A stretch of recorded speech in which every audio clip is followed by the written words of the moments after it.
kita di Cool gabungan ya di IC Korea. Dan sekali lagi saya senang menantikan pertemuan kita malam hari ini tentunya.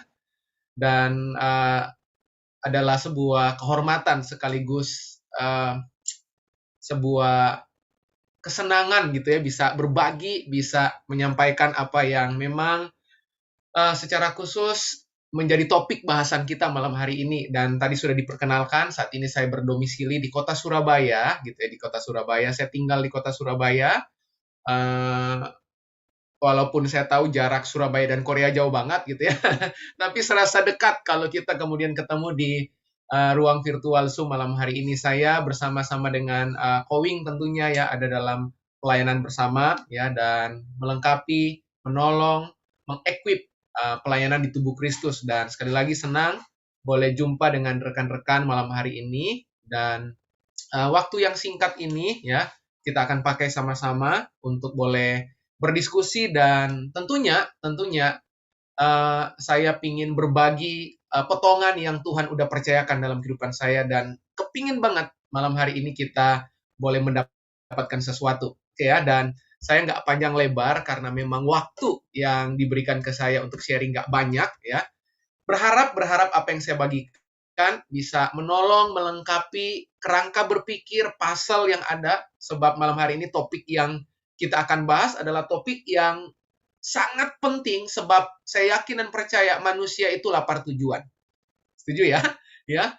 Setiap kita dimanapun kita berada, manusia itu mesti lapar tujuan. Nah, makanya coba lihat, setiap orang yang menemukan tujuan hidupnya, jangan heran hidupnya sederhana. Ya, makanya menemukan tujuan hidup itu menyederhanakan kehidupan. Jadi biasanya kehidupan-kehidupan yang rumit itu selalu punya ciri, punya tanda ya, bahwa orang itu belum menemukan tujuan. Orang yang menemukan tujuan itu orang yang menemukan spesifikasi panggilan khusus yang Tuhan percayakan dalam hidupnya. Dan kita malam hari ini akan sama-sama melihat, dan saya izin share screen teman-teman ya. Saya mau izin share screen, dan ini yang saya mau bagikan buat teman-teman malam hari ini sesuai dengan topik ya. Oke, mari arahkan hati dan pikiran kita fokus kepada apa yang saya mau bagikan malam hari ini. Topik bahasan kita, find your place. Ya, bagaimana kita menemukan tempat. Ya, tentunya tempat yang dimaksud ini lebih mengarah kepada God's specific purpose. Setiap orang punya purpose. Pertanyaan saya, kita udah tahu nggak spesifik purpose-nya kita? Nah, itu jadi pertanyaan yang beda. Jadi setiap orang pasti punya purpose. Tapi pertanyaannya, sudahkah kita menemukan spesifikasi purpose kehidupan kita? Jadi orang yang hanya tahu purpose-nya, tapi nggak tahu spesifikasi purpose-nya, dia akan sangat sulit memilih. Karena pada dasarnya, yang namanya tujuan itu memberikan kita banyak pilihan. Setuju ya? Memberikan kita banyak pilihan. Dan teman-teman, sama seperti halnya kita akan berangkat ke sebuah kota dengan menggunakan misalnya pesawat lah. Kalau teman-teman tahu, kalau saudara tahu, saudara akan menuju kemana dengan boarding passmu, sekalipun semua gate terbuka, Anda nggak akan terganggu. Setuju ya? Karena teman-teman tahu ke arah mana teman-teman akan pergi. Ke arah mana teman-teman akan berangkat. Dirayu sama siapapun misalnya teman-teman ya. Teman-teman, saya kasih contoh. Misalnya boarding pass saya itu mengantar saya menuju Bali, teman-teman. Gate 1 Bali, gate 2 Jakarta, gate 3 misalnya Bandung, gate keempat misalnya Makassar gitu. Nah, kalau saya tahu boarding pass saya itu ada di gate nomor 1, lalu kemudian tiba-tiba keempat gate itu terbuka. Nah, kita suka bilang gini, ih, Ko Jeff, saya bingung nih. Keempat pintu itu Tuhan bukakan. Nah, saya mau kasih tahu, tidak berarti karena semua pintu kesempatan itu terbuka, tidak berarti semuanya itu untuk kita. Enggak. Hanya orang yang mengerti spesifikasi purpose-nya yang akan dengan mudah memilih ke arah mana dia pergi. Setuju, teman-teman? Jadi sekalipun Jakarta terbuka, Makassar terbuka, Bali terbuka misalnya, ataupun Bandung terbuka, saya tahu panggilan tujuan saya itu menuju Bali. Jadi apapun kesempatan yang ada di depan mata saya, Saya akan bisa pilih dan pilah dengan baik. Kenapa? Karena saya tahu spesifikasi tujuan kehidupan saya. Nah, seperti itulah, makanya lihat, sehebat apapun kesempatan yang ada di depanmu, teman-teman, kalau saudara tidak tahu saudara mau membidik kehidupanmu ke arah mana, saudara akan tetap bingung kok. Ada beberapa orang minta kesempatan, begitu kesempatan datang juga nggak bisa milih. Kenapa? Ya karena nggak tahu spesifikasi purpose-nya apa. Nah, malam hari ini, how to find your place. How to find your specific purpose in God, in life gitu. Nah, itu yang akan kita bahas malam hari ini. Yuk, kita berangkat. Efesus pasal pertama ayat ke-11. Oke? Efesus pasal pertama ayat ke-11. Di dalam Kristuslah. Itu kata penting. Oke? Di dalam Kristuslah. Jadi nggak bisa di dalam motivator. Nggak bisa di dalam podcast. Nggak bisa di dalam apa kata orang. No. Sebab tujuan hidup yang spesifik Anda tidak akan pernah bisa temukan itu di luar Kristus. Makanya saya itu mengkritisi, menyerang dengan sangat tegas kalau kemudian ada motivator bilang ini, bayangkan, pikirkan, kalau Anda bisa, Anda pasti bisa. Kalau saya hadir di situ, saya angkat tangan pertama. Bisa apa? Sebab Alkitab jelas bilang, di luar Kristus kamu nggak bisa berbuat apapun. Itu jelas kok. Jadi kalau teman-teman saudara nggak pernah menyadari, hanya di dalam Kristus saudara bisa menemukan siapa dirimu dan untuk apa saudara hidup, jangan heran pencarianmu itu melelahkan. Jangan heran pencarianmu itu burn out. Kenapa? Saudara nggak akan pernah bisa menemukan di luar Kristus. Makanya ayat ini bilang apa? Di dalam Kristuslah kita menemukan siapa diri kita dan untuk apa kita hidup. Di situ bicara apa? Identitas dan tujuan. Dan ayat ini bilang apa? Ia telah melihat kita, telah merancang kita untuk kehidupan yang mulia. Dan kalimat penutupnya menarik. Saudara dapat memilih banyak hal, tapi tidak dapat memilih tujuan hidup saudara. Artinya apa? Dengar baik-baik. Tujuan hidup itu sudah ada yang tetapkan. Tugasmu hanya menemukan. Ulang. Ya, jangan coba-coba bikin visi sendiri. Oke? Sebab visi kehidupanmu, visi Anda ada di Korea, visi Anda dalam bekerja, visi Anda ada dimanapun, sudah ada yang menetapkan. Oke? Makanya visi itu sudah ada yang menetapkan. Tujuan itu sudah ada yang menetapkan. Tugas kita hanya menemukan. Clear sampai sini, teman-teman?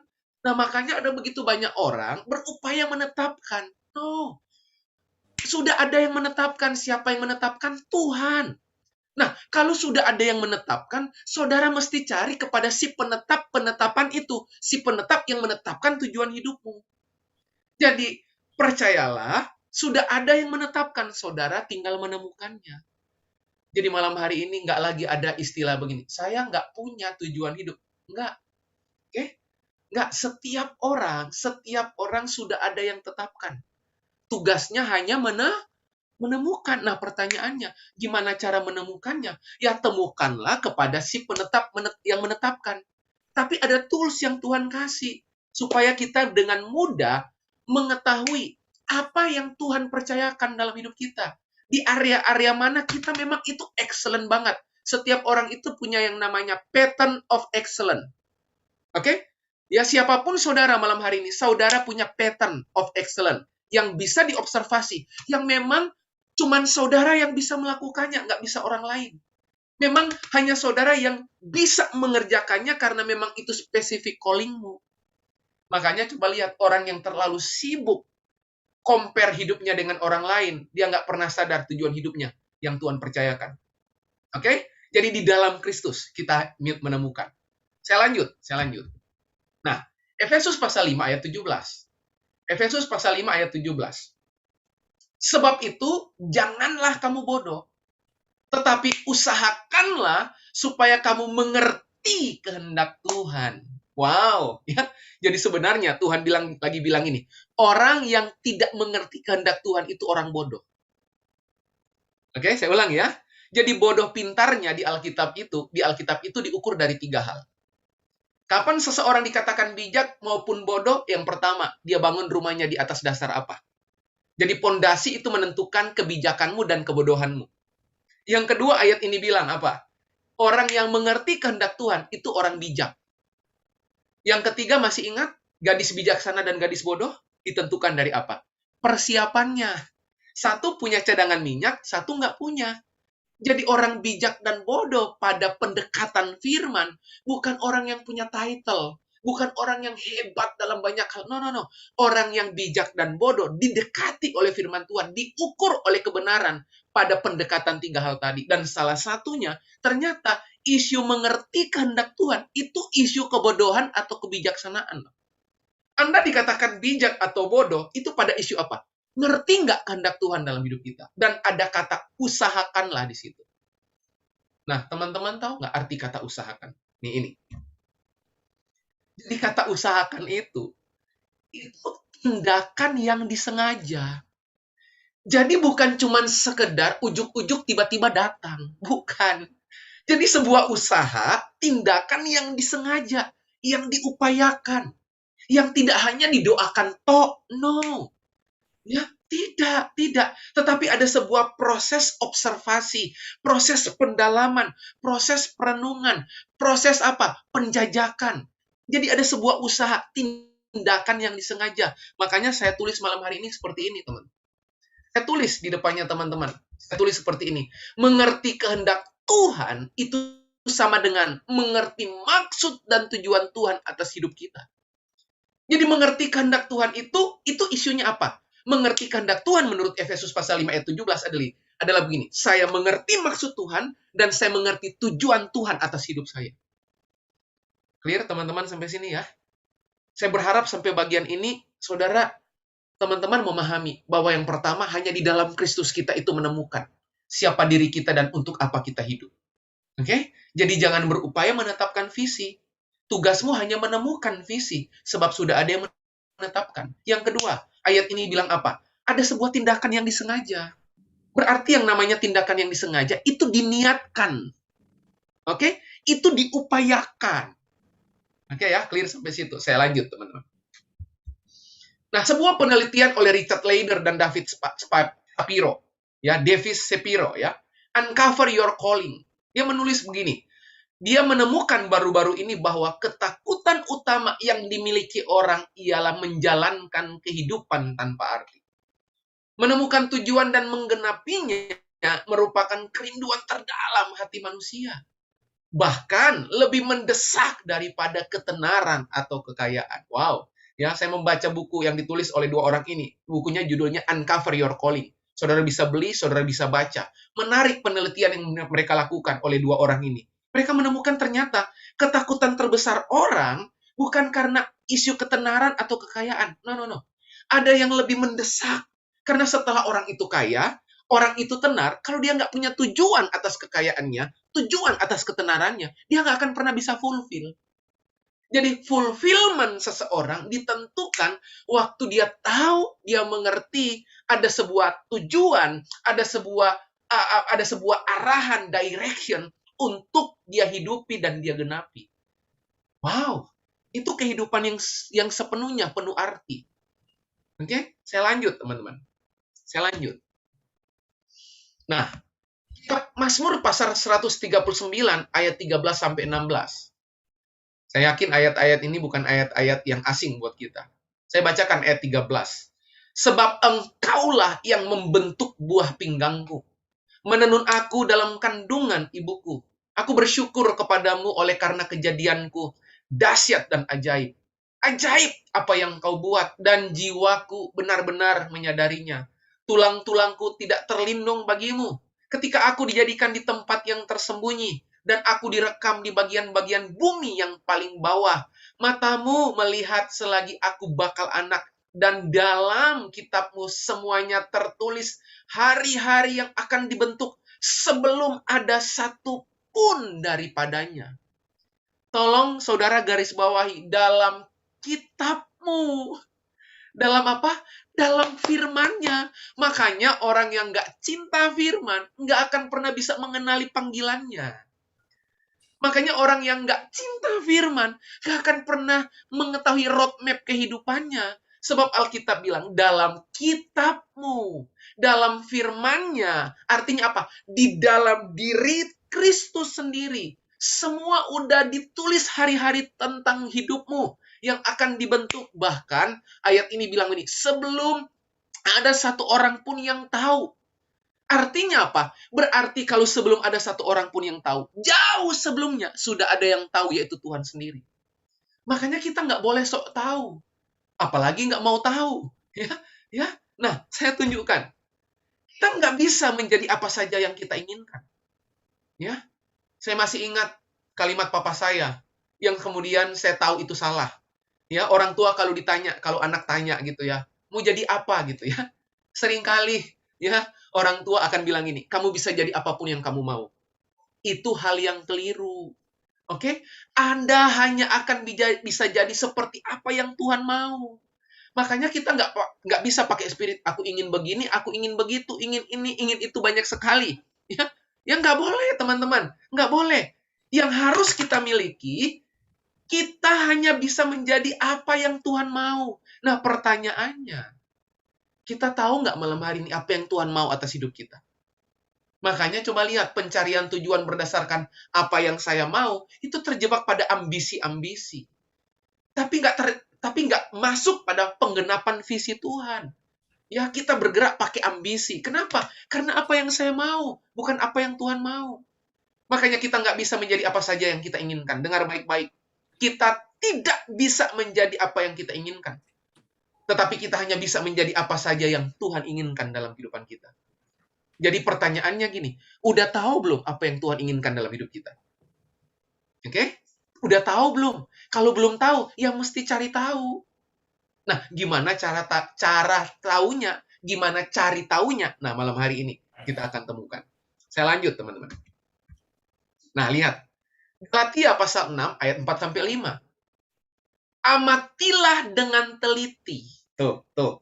Amatilah dengan teliti siapa dirimu dan pekerjaan yang dipercayakan Tuhan kepadamu. Jadi Tuhan minta gini, amati. Amati itu bukan cuma sekedar melihat. Oke? Amati itu bukan cuma sekedar menonton. Tidak. Amati pakai teliti. Berarti ada sebuah kesadaran yang terus-menerus. Ada sebuah observasi yang konsisten. Apanya yang diteliti? Apanya yang diamati? Dirimu, diri saya, dan jangan lupa. Pekerjaan yang dipercayakan Tuhan kepadamu. Pekerjaan itu bisa dalam bentuk apa? Kesempatan-kesempatan yang tiba-tiba Tuhan kasih. Dan kesempatan itu seakan-akan punya klaster yang sama. Saya nggak tahu kenapa. Tiba-tiba setiap kali ada orang bermasalah, saya yang diminta konseling. Setiap kali orang punya luka batin, saya yang diminta oleh pemimpin saya konseling itu. Nah, perhatikan, ya, kesengajaan-kesengajaan yang disengaja itu, gitu ya, itu adalah sebuah apa? Specific purpose. Makanya coba lihat, orang yang kemudian tidak bertanggung jawab atas tanggung jawab yang diberikan kepadanya, akan susah menemukan panggilan hidupnya. Makanya di ayat ini ditulis, pekerjaan yang dipercayakan Tuhan kepadamu. Kemudian, setelah saudara dapat kepercayaan itu, dapat pekerjaan itu, selamilah. Tahu arti selami? Selami itu dihidupi. Selami itu dikerjakan gitu. Selamilah hal-hal itu. Nah, lihat. Jangan terpesona pada keadaanmu. Jangan membandingkan dirimu dengan orang lain. Jadi, kalau ada orang yang hidupnya iri hati, itu udah tanda pertama orang itu nggak kenal siapa dirinya dan nggak tahu tujuan hidupnya. Udah jelas. Ya, orang yang cenderung biasanya compare dirinya, compare hidupnya, compare kepercayaan dia dengan orang lain, compare apa yang dia terima dengan orang lain, itu udah pasti dan udah sangat jelas. Orang yang sibuk compare dirinya dengan orang lain, itu adalah orang-orang yang nggak pernah sibuk menggenapi kehendak Tuhan dalam hidupnya. Karena kalau saya lagi sibuk menggenapi panggilan Tuhan dalam hidup saya nggak punya kesempatan compare hidup saya dengan orang lain. Nggak ada waktu. Amin, teman-teman. Nggak ada waktu. Ya, nggak ada waktu. Jangan membandingkan dirimu dengan orang lain. Setiap orang bertanggung jawab untuk bertindak sebaik-baiknya. Nah, perhatikan kalimat penutupnya. Sesuai dengan. Berarti nggak bisa asal. Sesuai dengan keberadaan masing-masing. Jadi malam hari ini, yuk amati. Yuk teliti. Yuk selami. Ya, ingat. Dari tadi beberapa ayat saya kasih keywordnya. Ya, saya highlight beberapa kata penting. Amati, teliti, selami. Amati, teliti, selami. Dan itu pekerjaan yang terus-menerus, yang sengaja, yang memang diniatkan itu. Oke ya, clear ya teman-teman ya sampai sini ya. Baik, saya lanjut teman-teman.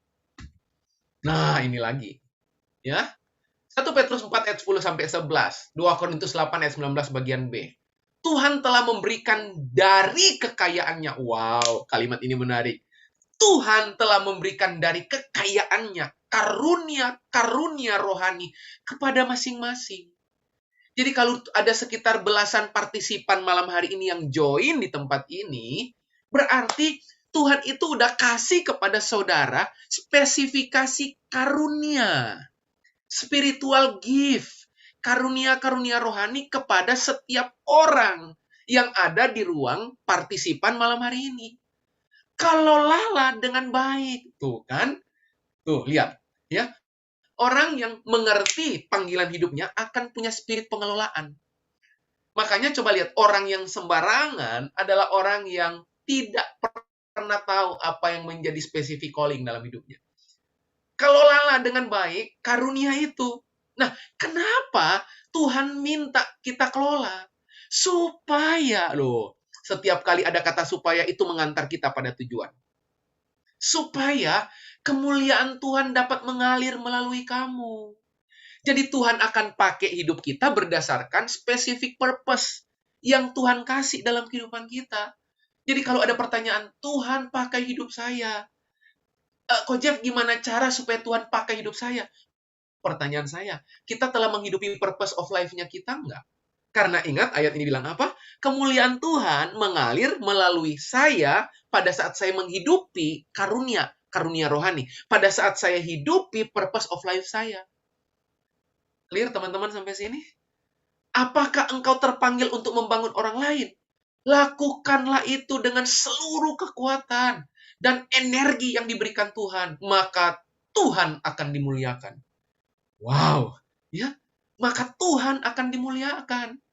Jadi ternyata kemuliaan Tuhan itu bukan untuk ditepokin. Ya, kita kan suka bilang beri kemuliaan paling meriah buat Tuhan. Loh, kemuliaan kok ditepokin? Ya, kemuliaan bukan untuk ditepukin, bukan. Kemuliaan itu ditampilkan, bukan ditepokin, bukan. Kemuliaan itu diwujud nyatakan, diejawantahkan lewat itu apa? Lewat purpose of life hidupmu. Ya, jadi buat para worship leader ganti tuh. Beri kemuliaan paling meriah buat Tuhan. Ganti, teman-teman ya. Kemuliaan bukan untuk ditepokin, kemuliaan itu untuk ditampilkan lewat purpose of life hidupmu. Ayatnya di mana? Tuh, 1 Petrus 4 ayat 10 sampai 11. Oke? Clear, teman-teman? Clear ya? Udah semangat saya, udah keringatan, teman-teman. Ya, oke, saya lanjut, teman-teman. Ya, saya lanjut.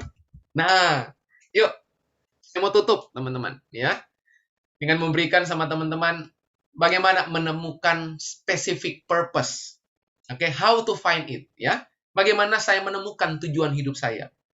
Yang pasti God's specific purpose. Oke, how to find. Bagaimana cara saya menemukannya? Nah, ada beberapa langkah, teman-teman. Oke, ada beberapa langkah. Ya, sebenarnya saya punya tools, teman-teman. Ya, saya meng-create tools purpose. Ya, tools. Jadi orang suka tanya, Ko Jeff, gimana cara menemukan purpose of life saya? Ya, menemukan purpose-mu lewat PURPOSE. Nah, ya. Jadi setiap PURPOSE itu ada questionnaire-nya. Nah, cuman kan nggak mungkin ngebahas di sini. Ya, itu sekitar 5 sesi, teman-teman ya. Jadi P-nya, teman-teman akan experience sendiri, U-nya, R-nya, P-nya, O-nya, S-nya, E-nya. Begitu ketemu semuanya, itu jadi roadmap kehidupanmu. Anda terpanggil secara spesifik di area-area itu. Ya, tapi nggak usah khawatir, malam hari ini saya rangkum dalam tempo 30 menit. Bayangkan, ya, 5 sesi jadi kerangkum 30 menit. Ya, Ya, butuh kasih karunia untuk melakukannya. Ya, oke. How to find your purpose, ya. 4D, ya. Saya tulisnya 4D. Yang pertama, teman-teman. Teman-teman harus define. Harus mendefinisikan dulu apa kerinduan terbesarmu. Coba, kita apa kerinduan terbesar kita itu apa? Tolong jangan jawab gini, memuliakan nama Tuhan. Itu mah saya tahu dari dulu, teman-teman. Ya, ya. Itu tanda kita malas mikir. Ya, apalagi ditanya, apa visi hidup kamu menjadi murid Kristus? Itu mah saya tahu juga. Ya, ya. Itu semua panggilan umum itu, ya. Ya, itu panggilan umum. Yang saya maksudkan ini panggilan spesifik. Oke? Jadi jangan waktu ditanya, apa visi hidup kamu? Menjadi murid Kristus. Aduh, udah tahu. Menjadi serupa Kristus, apalagi itu, ya. Mulai malam hari ini jangan jawab itu ya kalau ditanya ya. Ya. Apa menjadi panggilan hidup kamu? Menjadi serupa dengan Kristus dalam gambaran anaknya. Udah tahu, ya. Ya. Oke? Yang saya maksudkan, definisi apa kerinduan terbesarmu? Yang namanya kerinduan terbesar, sekali lagi berarti apa yang paling mengganggu kehidupanmu, teman-teman? Apa hal yang membuat gini? Sebelum teman-teman melakukan, teman-teman menantikannya. Wah. Pada saat teman-teman melakukan, teman-teman menikmatinya. Dan setelah melakukan, teman-teman masih tetap berenergi. Loh, itu tanda kerinduanmu. Saya ulang. Ya, saya ulang. Sebelum melakukannya, Anda menantikannya. Oke? Saat melakukannya, Anda enjoy, menikmati gitu. Dan setelah melakukan, teman-teman tetap merasa full power, penuh energi, fulfillment gitu. Nah, itu tanda-tanda kerinduan terbesar. Oke? Dan ingat, namanya specific calling itu sifatnya apa? Alami, spontan, dan berulang. Saya ulang, alami, spontan, berulang. Jadi kalau Anda berkata gini, teman-teman berkata gini, ini panggilan saya, tapi mesti dipaksa dulu baru melakukan. Nah, itu bukan specific calling, karena Anda dipaksa dulu baru melakukan. Oke ya? Ingat, itu beberapa keyword yang saya tunjukkan. Oke ya? Definisikan apa kerinduan terbesarmu. Yang kedua, discover. Oke? Gali dan temukan apa saja yang menjadi bakatmu. Apa yang jadi minatmu? Apa yang jadi skillmu? Tuh. Ya? Anda terpanggil punya bakat itu di area apa? Beberapa dari teman-teman sangat berbakat banget di area-area misalnya menganalisa sesuatu. Ya, beberapa dari teman-teman itu punya kecakapan bicara yang sangat bagus banget. Beberapa teman-teman itu dalam pengambilan keputusan bisa cepat, tepat, dan terus-menerus. Beberapa dari teman-teman itu kalau disuruh membuat strategic thinking, bisa membuat strategic planning, itu cepat banget. Beberapa dari teman-teman itu powerful banget di area apa? Kompleksitas problem, teman-teman bisa dengan segera, cepat, dan tepat itu memutuskan sesuatu. Nah, Anda berbakat di situ nggak? Anda punya minat nggak? Punya skill di area situ nggak? Teman-teman mesti discover. Itu apa? Gitu. Itu apa? Kenapa? Karena semuanya itu udah dikasih sama Tuhan. Ya, Tuhan itu udah depositkan apa yang jadi bakatmu. Tuhan itu udah depositkan skill teman-teman itu apa. Nah, setelah define, lalu kemudian discover, yang ketiga, design dan develop. Ya, setelah teman-teman lakukan 1 dan 2, coba buat kerangkanya. Rancang itu menjadi lengkap. Rancang itu jadi lengkap. Ya, nah, setelah rancang jadi lengkap, baru kemudian D yang ketiga, 4D. D yang ketiga, kita delivery. Oke? Ingat, yang namanya purpose, itu selalu orientasinya Anda berbagi. Teman-teman itu berdampak. Teman-teman itu melepaskan pengaruh untuk kehidupan orang lain. Jadi berfungsi dan berdampak lewat peran yang dimiliki. Jadi kalau teman-teman bilang ini, Ko Jeff, saya punya passion A. Tapi teman-teman nggak pernah sharing. Teman-teman nggak pernah berbagi dengan passionmu. Itu jangan bilang passion. Karena sifat passion itu bukan cuma sekedar Anda suka. Bukan. Yang namanya passion itu Anda siap berbagi. Nah, kalau nggak siap berbagi, sekalipun itu Anda suka, itu bukan passion. Passion itu apa? Saya siap berbagi sekalipun nggak dibayar. Itu. Tapi kalau Anda hanya mau berbagi karena dibayar, jangan bilang sama saya itu passion. Jangan. Ya, ya. itu ambition gitu ya. Itu ambisi, gitu bukan passion. Clear ya teman-teman ya? Divine, discover, design, develop, and terakhir delivery. Clear? Nah, kalau teman-teman paham mengerti 4D ini, nah baru saya mau bagi bagian yang terakhir. Praktikalnya kayak gimana? Praktikalnya gimana? Ya. Oke. Saya berharap sampai bagian ini teman-teman rekan-rekan belajar sesuatu ya. Oke. Saya lanjut teman-teman. Nah, nih. Kebetulan saya certified di strength coach ya. Saya seorang strength coach ya. Mendapatkan gelar sertifikasi approve dari beberapa lembaga gitu ya. Nah, menarik nih, menarik. Perusahaan yang kuat dan hebat adalah yang berhasil menarik dan mempertahankan karyawan-karyawan dengan kinerja terbaik. Nah, lalu kemudian Gallup ini, organisasi besar, ini kemudian research. Konteks karyawan dengan kinerja terbaik itu apa? Wah, dia menemukan 3 ciri. Jadi karyawan dengan kinerja terbaik memiliki kesesuaian antara tugasnya dengan 3 ciri. Jadi tugasnya itu sesuai dengan kepribadiannya.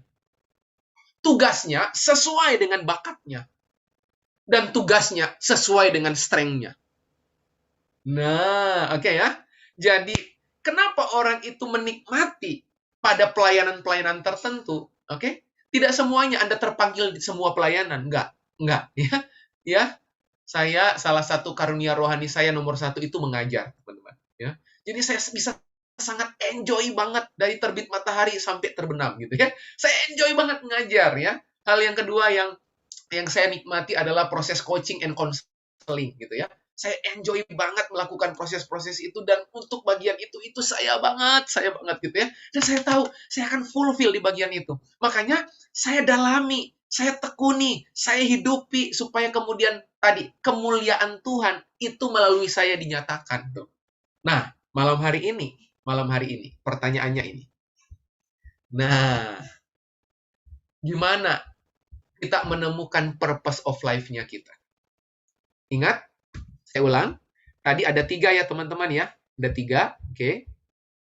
Saya pakai laser pointer ya. Kepribadian, bakat, dan kekuatan. Oke, saya lanjut. Nih. Ada 3 unsur penentu. Ada 3 variabel kunci untuk teman-teman menemukan purpose of life. Jadi mulai malam hari ini, setelah ini, checklist yuk 3 variabel ini ya, supaya kita menemukan God's specific purpose. Ya, find your place. Yang pertama, ada yang namanya gifts, ada yang namanya bakat. Yang memang udah nature. Sekalipun belum mature, nggak apa-apa. Saya ulang, nature yang belum mature, nggak apa-apa. Nanti nature itu kemudian jadi mature, asal teman-teman latih. Oke? Anda fokus pada pelayanan-pelayanan yang memang produktif gitu. Jadi jangan melayani omnipresent. Tahu pelayanan omnipresent? Ya worship leader dia, singer dia, pendoa syafaat dia, asyir dia, gitu. Udah sampai ngalah-ngalahin Roh Kudus. Ya, dia hadir di semua jenis pelayanan gitu ya. Ko Jeff, gimana kalau orangnya kurang? Ya nggak apa-apa juga gitu ya. Tapi maksud saya, yuk kita secara spesifik itu di area mana gitu, supaya kita menghabiskan waktu kita dengan aktivitas produktif. Karena kalau kita punya aktivitas produktif, kita tahu mana yang kita prioritaskan. Setuju? Sebab aktivitas dan prioritas menghasilkan produktivitas. Nah, apa gift-nya saya? Spiritual gift itu apa? Ada 21 karunia rohani yang Tuhan kasih. Ya, saya nggak tahu Kowing udah melakukan proses ini belum, ya, konseling karunia, ya. Nah, ada 3 karunia. Dari 3 karunia ini ada 21 karunia rohani yang Tuhan kasih dalam hidupmu. Ada karunia jawatan, nabi, rasul, guru, gembala, penginjil, tuh. Ada karunia manifestasi Roh Kudus, ada 9, iman, kesembuhan, ya pengetahuan, ya menafsirkan bahasa roh, banyak. Lalu ada karunia motivasi, ada 7, ya. Ada yang namanya menasihati, bernubuat, apalagi memimpin, apalagi belas kasihan, apalagi menasihati, ya, apalagi mengajar. Nah, banyak. Nah, pada saat teman-teman isi kuesioner, teman-teman akan menemukan 3 karunia terkuat di karunia jawatanmu, 3 karunia terkuat di manifestasi Roh Kudusmu dan 3 karunia motivasi terkuat. Lalu kemudian itu dikombinasikan, Anda menemukan spiritual gift-mu. Paham ya teman-teman ya? Beberapa dari teman-teman begitu mengisi di karunia jawatan, muncul nabi guru. Oke, di karunia jawatan nabi guru. Begitu isi kuesioner di manifestasi Roh Kudus, muncul di situ karunia apa? Nubuat, hikmat, pengetahuan. Wah. Oke, lalu di karunia motivasi muncul apa? Mengajar, menasihati, memimpin, misalnya. Atau mengajar, menasihati, nubuat. Teman-teman lihat, kolaborasi dari 3 karunia besar itu membuat saudara menemukan spesifik gift-mu itu apa. Nabi guru begitu dikawinkan jadi satu, ada dalam diri misalnya seseorang misalnya ya. Lalu dengan potongan karunia jawatan, potongan karunia motivasi, potongan karunia manifestasi Roh Kudus, Anda kemudian menemukan spesifik calling-mu. Sehingga teman-teman bisa memilih jenis-jenis pelayanan yang memang Tuhan maksudkan. Saya kasih contoh, teman-teman. Karunia nomor 1 saya itu guru. Ya, jadi saya senang banget untuk kemudian mengajar. Ya, saya senang banget mikirin materi, teman-teman. Ya. Karunia nomor 2 saya apa? Nomor 2 saya nabi. Oke, nomor 1 guru, nomor 2 nabi.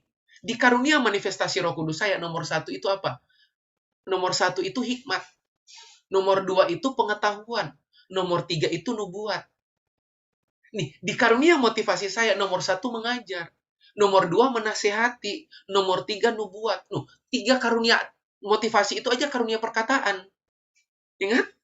Karunia mengajar pakai apa? Pakai mulut. Bicara. Karunia menasehati pakai apa? Ya ngomong. Karunia nubuat pakai apa? Pakai ilmu kebatinan gitu? Enggak, bicara gitu ya. Jadi 3 karunia ini saja udah karunia perkataan. Jadi memang saya itu terlahir untuk bicara gitu ya. Nah, begitu saya tahu gitu ya, saya tahu potongan saya buat tubuh Kristus apa. Saya jadi tahu spesifik calling saya itu apa. Lalu ada guru nabi ya, korektif gitu, spiritual value. Jadi saya sangat mudah banget rewel di area-area spiritual value gitu. Nah, kenapa? Ya memang saya spesifik calling-nya di situ. Ada beberapa dari teman-teman yang karunia nomor 1-nya gembala. Nomor 2-nya nabi. Di karunia motivasinya apa? Belas kasihan. Nomor 1. Memberi nomor 2. Nomor 3 melayani. Tuh kan? Makanya dikit-dikit gampang tersentuh hatinya. Sedikit-sedikit mudah rilis blessing orang. Sedikit-sedikit gampang tersentuh. Udah orang-orang kayak gitu. Cocok banget di pelayanan-pelayanan apa? Diakonia, misi, konseling. Gampang memberikan pemetaan. Dan saudara nggak akan pernah bisa menolak. Itu saudara akan merasa gini, iya kok Jeff ya, saya benar-benar fulfill loh. Beberapa dari Anda itu penginjil murni, evangelistik. Begitu lihat jiwa, itu seakan-akan deringan amanat agung itu berbunyi terus gitu ya. Wah, pokoknya nggak bisa nggak. Nginjil pokoknya. Mau khotbah apapun ujungnya penginjilan, bayangkan. Ya, topiknya worship, penyembahan, ujungnya penginjilan gitu ya. Mau khotbah apapun penginjilan gitu ya. Ada beberapa dari teman-teman itu punya karunia gembala murni ya. Khotbahnya apa? Daily life. Ya, saling mengasihi, praktek kasih agape. Udah, bayangkan dari karunia rohani aja ketahuan jenis khotbahmu. Ya, jenis sharingmu di cool itu ketahuan. Karena memang Anda akan bagikan berdasarkan spesifikasi karunia-karuniamu. Dan itu sebenarnya mengantar teman-teman pada spesifikasi purpose. Bagus ya, keren ya. Kapan-kapan isi kuesionernya ya. Isi kuesionernya ya. Mungkin Kowing akan berangkat satu hari nanti di Korea. Udah, suruh Kowing ya. Ya, saya membantu dan ikut menolong Kowing di area-area seperti ini ya. Oke? Nah, yang kedua. Wah, ya yang kedua. Nah, personality. Kan tadi ingat, bakat ada yang namanya personality. Nah, personality inventory. Contohnya apa? DISC. Nah, kebetulan saya certified internasional dari USA di area Master DISC Analysis.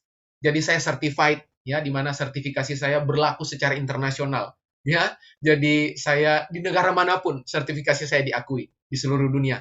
Ya, saya mengambilnya 10 tahun yang lalu, dan itu telah menolong saya memberkati dan menolong banyak tubuh Kristus. Jadi DISC. Ya, DISC itu bukan 20% plus 10%. Bukan. Itu diskon namanya ya. Ya. DISC itu bukan kemudian piringan tipis yang bolong di tengah, bukan. DISC itu personality inventory. DISC itu apa? Dominan, intim, stabil, cermat. Oke ya, dominan, intim, stabil, cermat. Nah, itu ada kuesionernya. Beberapa dari Anda jawatan utamanya guru. Nah, guru yang intim cermat dengan guru yang stabil cermat berbeda. Oke? Guru yang intim cermat memang preaching gitu. Makanya teaching yang preaching. Wah, gitu. Tapi ada beberapa dari teman-teman guru nabi tapi DISC-nya stabil cermat. Nah, itu berarti apa? Guru yang apa? Guru yang profetik. Tuh, beda-beda ya. Beda-beda banget. Ya, kelihatan dari wajah udah pingin isi tes ya.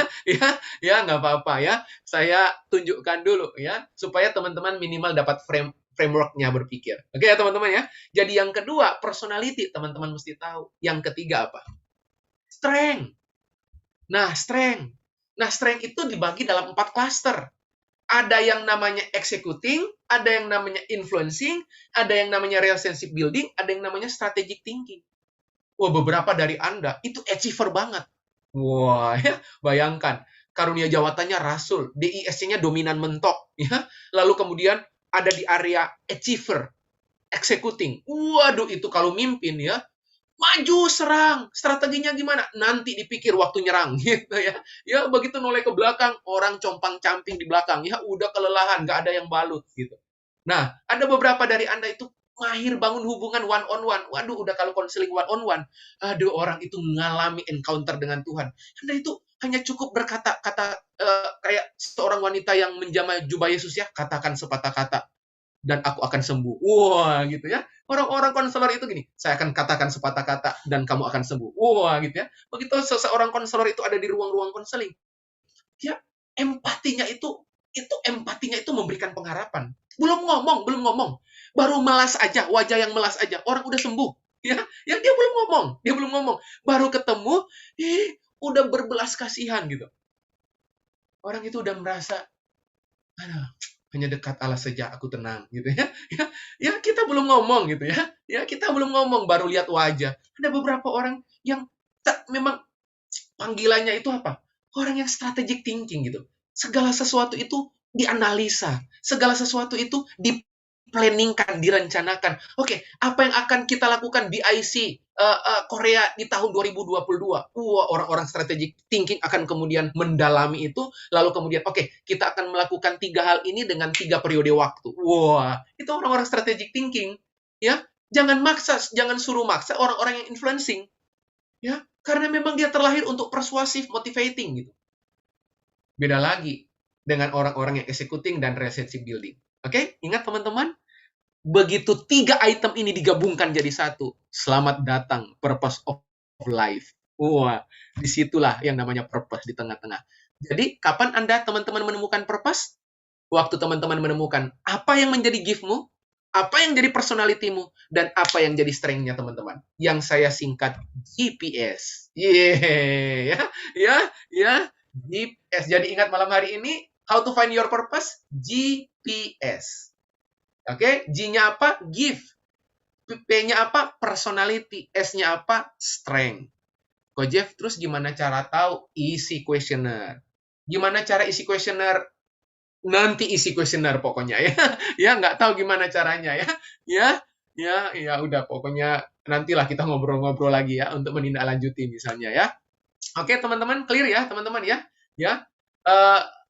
Kowing dan saya itu menolong banyak gereja berangkat dengan menemukan spesifik calling-nya, menemukan pengurapan di gereja lokal lewat apa? Lewat isian kuesioner karunia.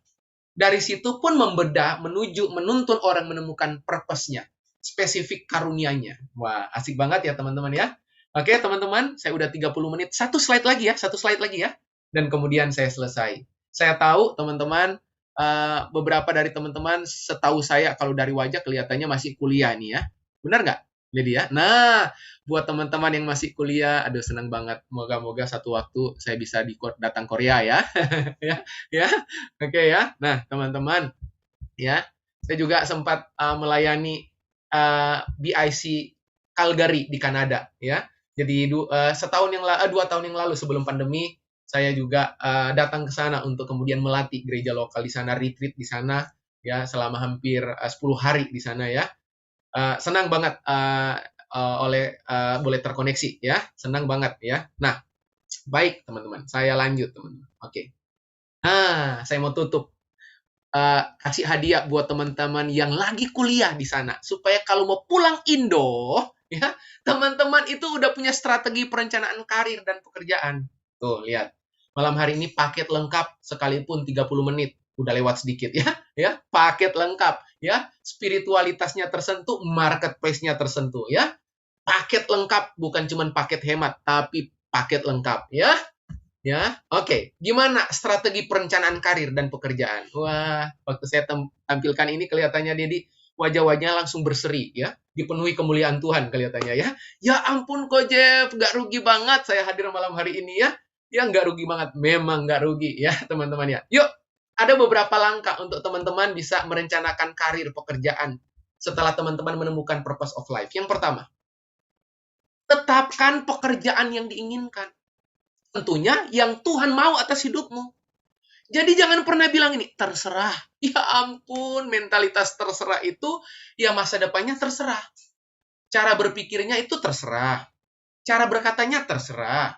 Cara bertindaknya terserah. Karakternya terserah. Makanya masa depannya terserah. Ya, ya. Nah, tetapkan pekerjaan yang diinginkan. Maksudnya apa? Menetapkan itu mulai saat ini juga. Jangan tunggu nanti. Dan ingat GPS. Wah, apa GPS? Gives personality and strength. Nah, setelah itu apa? Doakan, gumuli, konsultasi ke ahli, ke praktisi yang teman-teman kenal, yang teman-teman percaya bisa nuntun teman-teman. Ya, jadi biar konseling sama pendeta, nggak cuma jawabannya, ya berdoa. Ya, ya, ya ampun, kalau berdoa iya, teman-teman. Makanya, maaf teman-teman, jadi pelayan Tuhan dilarang bodoh. Ya, spiritualitasnya oke, tapi kita punya kompetensi. Bayangkan, kalau Daniel, Sadrak, Mesak, Abednego itu hanya mengerti hal-hal yang spiritual. Ujung-ujungnya jadi menteri agama. Ya, ya, karena cuma ngerti spiritual gitu. Ya, anak Tuhan dilarang bodoh. Di masa sekarang pintar aja susah, apalagi bodoh, teman-teman. Ya, oke ya, ngerti banyak hal, kompetenlah pada bidang keahlian gitu. Saya juga mau kompeten karena saya tahu ada Tuhan di dalamnya. Oke? Oke ya, teman-teman ya. Makanya saya juga profesional coach di beberapa company ya sebagai seorang konsultan, teman-teman. Yang kedua, tingkatkan kemampuan. Maksudnya apa, Coach Jeff? Semua pilihan karir membutuhkan kualitas. Benar nggak? Emang ada pilihan karir yang nggak butuh kualitas? Nggak ada, nggak ada. Ya, menjadi gembala aja butuh kualitas. Ya apa ya? Ya, semua pilihan karir butuh kualitas dan proaktiflah gali kemampuan dan tambah kompetensi. Oke? Tambah kompetensi, ya. Oke, gali kemampuan. Setelah itu apa? Bangun networking. Bangun, ya. Maksudnya apa kok, Jeff? Gabung ke komunitas, gabung ke organisasi, jaringan online yang relevan, ya. Oke ya. Gabung, coba join ya. Mumpung ada di sana, ya. Coba join, tingkatkan kompetensimu, ya. Apalagi miliki beberapa alternatif pilihan. Maksudnya apa nih? Karir tidak selalu sesuai dengan disiplin ilmu yang ditekuni. Rancang juga alternatif pengembangan. Oke? Rancang, gitu. Clear ya, teman-teman ya? Karir nggak selalu sesuai dengan disiplin ilmu yang ditekuni. Oke? Rancang. Coba rancang alternatif pengembangan. Oke, apa yang kita perlu kembangkan? Bisa nggak teman-teman kembangkan kalau teman-teman sendiri nggak tahu apa yang teman-teman rindukan? Ya nggak bisa.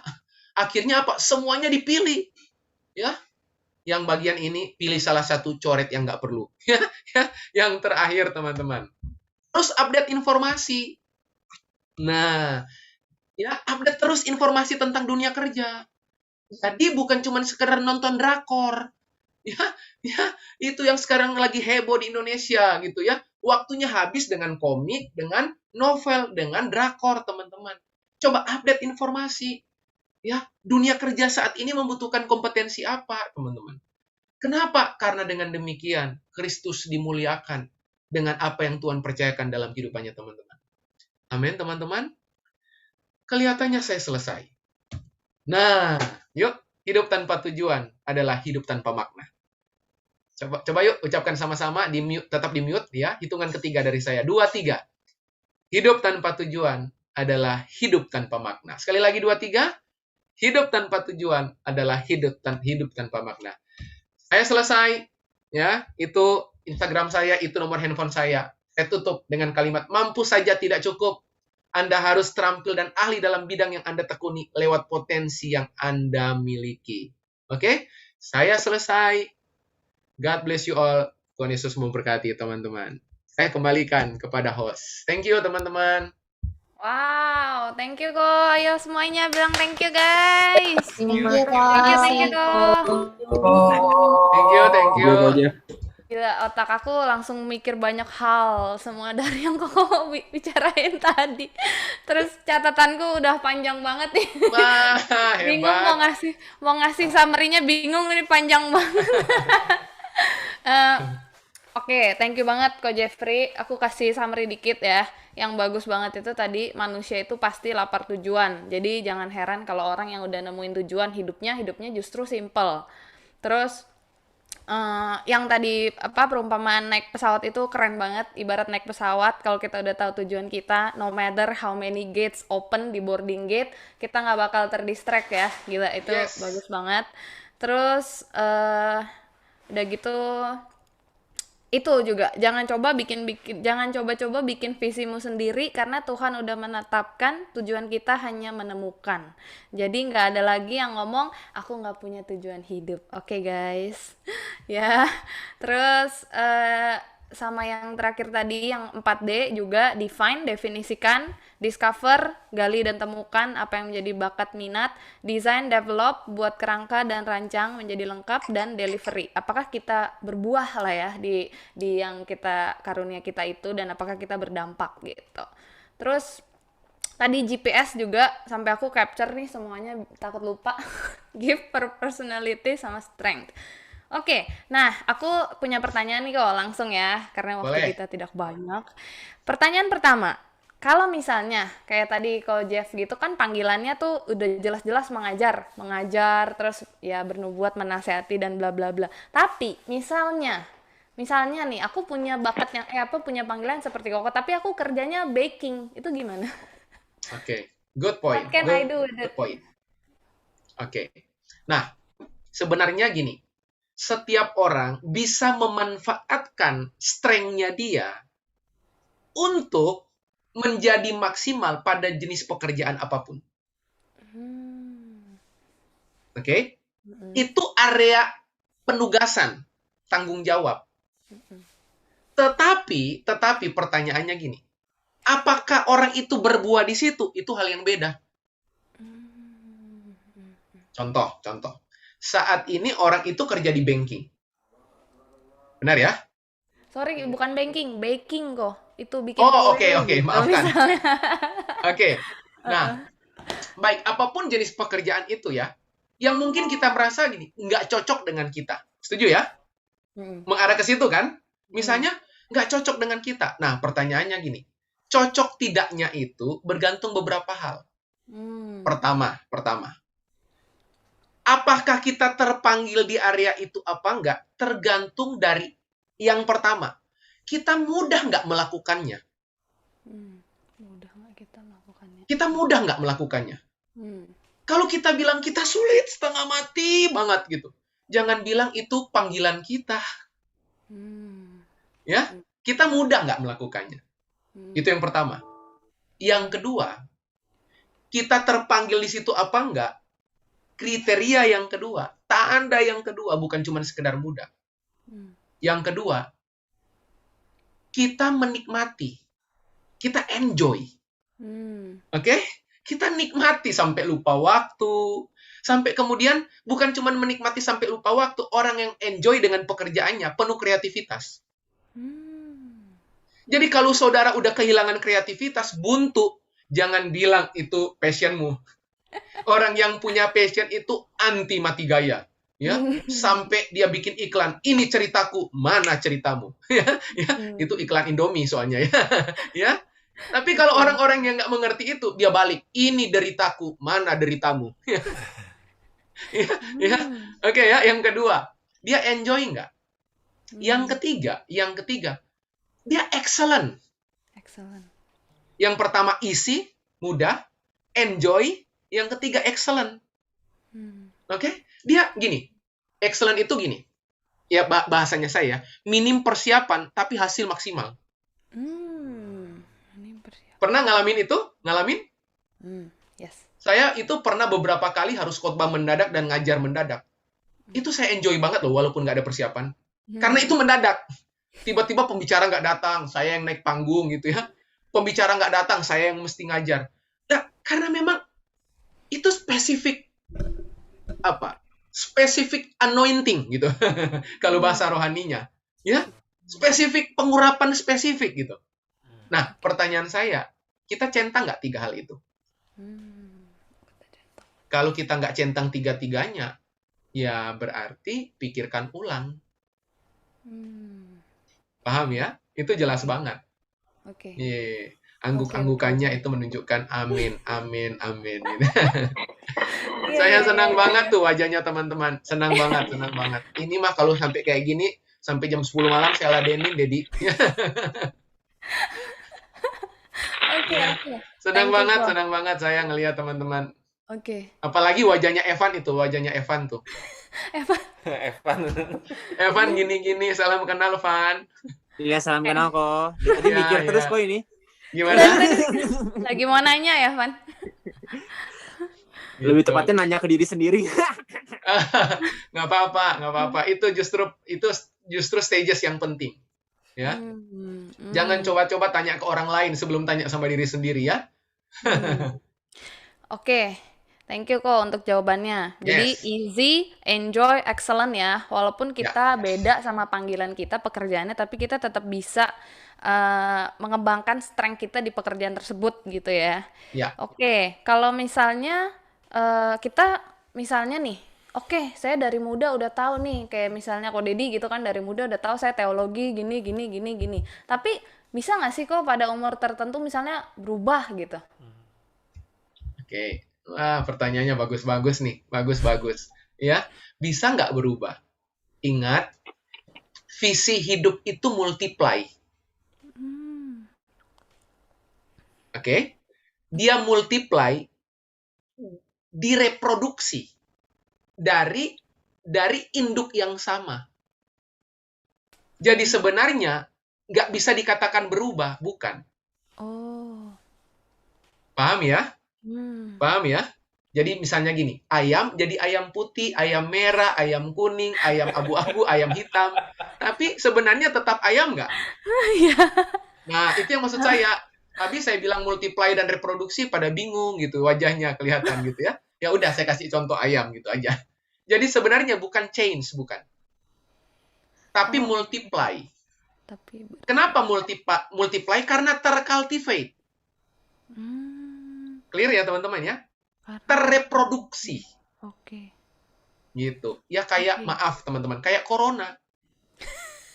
Ya, paham ya? Tapi tetap satu jenis nggak? Iya. Iya, tapi ada Delta Plus, lalu Ada apalah. gamma. Itu tapi datang dari satu hal yang sama. Oh, oke. Clear ya? Oke. Gitu. Berarti tetap di jalur yang sama dong ya? Iya, bisa jadi jalur yang sama tetapi dengan banyak item. Mm-mm. Paham ya? Mm-mm. Paham. Kalau toh kita bilang di jalurnya berbeda, sebenarnya bukan beda, tapi ragamnya, variannya. Wah, itu. Ya, mumpung lagi corona, variannya. Tapi datang dari klaster yang sama nggak? Contoh, contoh Sama. loh. Contoh. Contoh. Yaitu tadi contohnya. Misalnya ya, karunia saya misalnya, anggap lagi nih, saya senang banget. Itu ngajar. Mm-mm. Oke. Multiplikasi dari teaching saya, akhirnya consulting. Oh, oke. Multiplikasi dari teaching saya, akhirnya training. Mm-mm. Multiplikasi dari teaching saya, akhirnya coaching. Mm. Paham? Mm-mm. Tapi dengan spesifik message nggak? Iya. Hanya pendekatannya beragam. Mm. Pendekatan. Clear ya? Dapat contoh ya? Oke, ngerti Nah, Kak. seperti itu. Kok Wah, aku punya sip, sip. pertanyaan kok. Boleh. Evan mulai. Bentar, Evan sorry, mulai panas, maaf, Pak. aku Iya. itu summary dikit yang tadi Oke, ya. oke. Jadi di umur tertentu bisa berubah nggak? Sebenarnya visinya itu nggak berubah, tapi multiply karena kita cultivate. Jadi kita kembangkan, jadi muncul ragam-ragam yang lain gitu ya. Oke, silakan, Evan. Kok Ya. apa nggak mungkin kalau misalnya tadi kalau diibaratin dengan ayam, misalnya aku tertarik sama anjing akhirnya. Jadinya bukan ayam lagi tapi jadi anjing. Atau misalnya dari segi manusiawi ya, misalnya aku suka ngajar, tapi akhirnya aku tertarik juga sama nyanyi misalnya. Tapi ngajar sama nyanyi bukannya sesuatu yang tidak relevan. Apakah itu kayak nggak mungkin gitu? Oke, pertanyaan saya. Apakah itu nggak mungkin? Mungkin saja. Tapi pertanyaan saya, permanen nggak ketertarikan itu? Paham ya? Itu yang pertama. Yang kedua, excellent nggak di situ? Saya tertarik bukan berarti saya mahir loh. Saya tertarik bukan berarti saya skillful. Nah, dalam konteks purpose of life, kita nggak cuma sekedar suka, tapi benar-benar kita skillful, Van. Jadi kalau kita kemudian bilang ini, kita tertarik, ya nggak apa-apa. Pertanyaannya, ketertarikan kita itu menetap nggak? Yang kedua, ketertarikan kita excellent nggak kita di situ? Paham ya? Nah, hal-hal seperti itu, Pan. Nah, pasti dapat jawaban tuh. Oke, thank you kok. Iya. Apalagi, silakan teman-teman. Bentar, sorry, handphone aku jatuh. Saking Kelihatannya serunya nih. handphonenya pingin bertanya itu. Ini saking Sorry, mau hostnya namanya siapa? Yohan kok. Jadi pengen kenal. Siapa? Iya, Yohan. Yohan. Oke, Yohan. Thank you, Yohan. Ya. Jadi kalau misalnya pertama tertarik sama satu bidang, terus tiba-tiba tertarik ke bidang lain, itu gimana? Jadi permanen atau enggak? Terus permanen itu maksudnya tertarik kan bukan berarti mahir. Siapa tahu mungkin ngikutin trending gitu ya, orang-orang pada Ya, buka usaha ini, saya juga ikut gitu ya. Terus excellent nggak kita di ketertarikan yang lain ini gitu ya kok ya? ya. Oke, aku punya pertanyaan lagi. Kalau misalnya orang bisa nggak sih kok punya karunia itu totally different? Misalnya satu ngajar, satunya misalnya creating, misalnya. Ya aku contoh lagi. Misalnya aku kayaknya pernah itu sih isi kuesioner juga dan memang salah satunya memang perkataan juga. Cuma aku punya bakat juga misalnya yang tadi aku bilang di baking. Itu kan totally different kan? Oke. Sebenarnya nggak bisa disebut totally different. Uh-huh. Selalu saja Tuhan itu punya benang merah. Oh, oke. Hanya, pertama, kita itu belum melakukan observasi. Karena pada dasarnya aktivitas-aktivitas pekerjaan atau baking tadi ya, Mm-mm. sama kemudian apa tadi yang pertama tadi apa? Ngajar misalnya ya. Mm-mm. Oke ya. Teaching and baking tadi ya. Mm-mm. Nah, itu sebenarnya ada nggak aktivitas-aktivitas yang Yohan lakukan yang sebenarnya aktivitasnya sama, cuman muaranya berbeda? Ada nggak ya? Contoh, aktivitas apa yang sama di Mm-mm. teaching sama dengan di baking itu? Sama. Teaching dan di baking. Apa ya? Apa kira-kira? Ajarin Contoh, orang contoh. bikin kue. Gimana? Ajarin orang bikin kue bukan? Nah, ngajari orang bikin kue kan? Iya. Itu kan ada teachingnya di situ. Iya. Clear ya? Oke. Clear ya?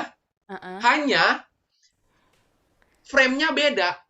Hmm. Tapi kan ada aktivitas-aktivitas yang kita lakukan yang terhubung. Ngerti. Paham ya? Ya, ngerti. Gitu. Oke. Contoh, Oke. waktu saya konseling, saya juga ngajar nggak? Ngajar. Ngajar. Waktu saya consulting, saya ngajar nggak? Ngajar. Waktu saya coaching, ngajar nggak? Coach aja udah mengajar ya. Iya. Oke. Jadi sebenarnya Yohan, nggak Ya. akan mungkin. Tuhan itu hebat, udah. Tuhan itu hebat, ya. Ya, Oke. dia itu udah Oke. rancang Anda begitu rupa, langsung dia bawain tuh. Dia depositkan Hmm. sesuatu yang spesifik. Nah, persoalannya semakin cepat kita sadari, makin cepat pengenapan tujuan hidup atas hidupmu. Amin. Amin. Amin. Gitu. Oke. Makin cepat disadari, ya makin cepat dong pemenuhannya. Iya, Coba, benar. makin lama Anda sadar Anda punya sakit, ya makin susah disembuhkan. Iya, benar. Tapi makin cepat kita sadar, kita lapar, ya makin cepat kita makan. Mm-mm. Sesimpel itu. Oke. Clear Oke, ya? ngerti. Ya, Tuhan kita hebat, nggak mungkin ada yang kayak kita kelihatannya jauh banget gitu ya, Pak. Tuhan pasti punya benang merah ya, even kita ngelihatnya beda banget gitu ya, kok ya. Benar banget. Dan ingat, Oke. percayalah, 20 orang di ruang partisipan ini, teman-teman punya pattern of excellence, percayalah. Iya, pattern of excellence. Teman-teman pasti punya. Ya. Pasti punya. Hanya teman-teman, Udah belum ketemu. menyadari. Gitu. Hmm. Belum menyadari. Tapi pasti punya kok. Pasti punya. Iya. Pattern of excellence itu cuma kita yang bisa melakukan ya, kok ya. Yes. Yes. Oke, ini ada pertanyaan dari Juliska. Kok gimana dengan cerita dari yang pekerja, pengusaha, atau marketplace yang kemudian terpanggil buat jadi full-timer pelayan Tuhan? Oke. Gimana dengan cerita itu? Ya, pertama nggak gimana-gimana gitu. Oke, saya jawab gitu ya. Ya, mungkin maksud pertanyaannya Juliska ini adalah Juliska udah ketawa gitu. Ya, Juliska, tampakkan wajahmu, Juliska, minimal Ko Jeffrey bisa lihat gitu. Oke, baik Juliska, Ko Jeffrey mau jawab ya. Gimana dengan cerita dari yang bekerja, pengusaha, marketplace yang kemudian terpanggil buat jadi full timer pelayan Tuhan? Oke. Pertama, ada kalimat kunci yang kemudian Juliska nulis tadi. Namanya calling. Oke. Yang namanya calling berarti ada yang call. Setuju? Kan nggak mungkin saya bilang saya di calling, terus nggak ada yang call saya. Itu dulu ilustrasinya. Berarti kalau ada yang calling, berarti ada yang call. Nah, masalahnya seringkali kan kita nggak ngangkat, makanya disebut panggilan tidak terjawab. Paham ilustrasi itu? Simpel aja, simpel aja. Pernah telepon seseorang, begitu orang itu telepon, tapi saudara nggak ngangkat. Tulisannya di handphonemu apa? Nggak tahu apa bahasa Koreanya. Pokoknya bahasa Indonesia panggilan tidak terjawab. Nah, berarti ada panggilan-panggilan yang Tuhan panggil, tapi kita nggak responi. Tapi Tuhan udah panggil. Nah, karena ini isu panggilan, ya berarti ini isu panggilan yang Tuhan panggil. Berarti ini isu apa? Jawaban saya pertama. Ini isu apa? Berarti ada sebuah pergumulan panjang. Setuju? Yang nggak serta-merta. Oke? Jadi yang pertama, karena itu panggilan. Berarti itu adalah specific calling yang Tuhan kasih. Nah, yang kedua, selalu saja kok, mau dia akhirnya jadi full-timer pelayan Tuhan, jadi pastor, jadi gembala, dia akan gunakan karunia-karunia rohani atau strength yang dia pernah pakai di marketplace, tetap akan terejawantahkan, terelaborasi. Di mana? Ya di pelayanannya. Jadi artinya gini, apapun jenis pekerjaannya, tidak jadi soal yang paling penting teman-teman terpanggil untuk melakukannya. Clear ya teman-teman ya? Nah, ada juga orang yang suka nanya sama saya nih, ya. Ko Jeffrey kasih gambaran aja buat teman-teman. Karena siapa tahu belum terpikirkan, siapa tahu satu hari nanti terpikirkan, minimal udah ketemu jawabannya gitu ya. Teman-teman pernah dengar nggak ada kalimat bilang begini? Kalau pingin berhasil, cukup kerja keras. Pernah nggak? Pernah ya? Berarti nggak butuh strength ya, nggak butuh bakat ya. Pernah dengar ada yang bilang ini, semua bisa asal kerja keras. Sering. Ya, pasti pernah. Hati-hati dengan kalimat itu, teman-teman. Oke? Maksudnya gimana kok, Jeff? Memang semua bisa dilakukan jika mau kerja keras. Itu benar. Tapi ingat,